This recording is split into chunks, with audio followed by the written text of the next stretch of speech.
Да, студио, одлично се слушаме, да. Драги гледачи, во моментов се јавувам од едно многу интересно место. Баш овде каде што стојам, на овие локации во Мелбурн, пред 37 години е снимен легендарниот и култен филм Mad Max. Филм кој што изврши огромно влијание на развојот на демократските процеси. А мене посебно ми е драго и ме гордее што во многу сегменти сценариото на Mad Max неверојатно коинцидира со Република Македонија.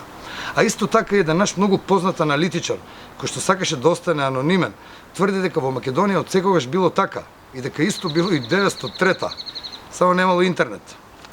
Инаку, предизборната еуфорија во диаспората од ден на ден се повеќе добива на интензитет. Гласачките тела се максимално фокусирани. Се е во знак на изборите. А добар дел најави дека ќе земат неплатен одмор.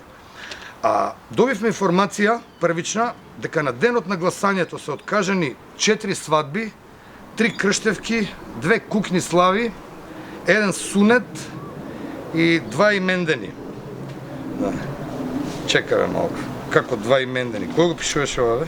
Па ја, бе. Батка, како може овие 2 имендени се откажени у исти ден? Па овие двајца се со различни имиња, бе. Па ај глеј убаво.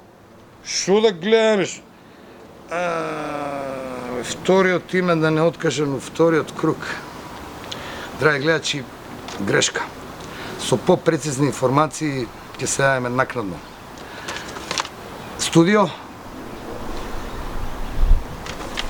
Батка, не заебај, дај водите евиденција кој што треба. Напиши убаво, не гледат луѓе на телевизија. Па ти Ќоров ли си, бе, се си пише убаво таму? Шо Ќоров треба микроскоп за да се пише убаво. Ако не гледаш, тај цвикерите да го ева.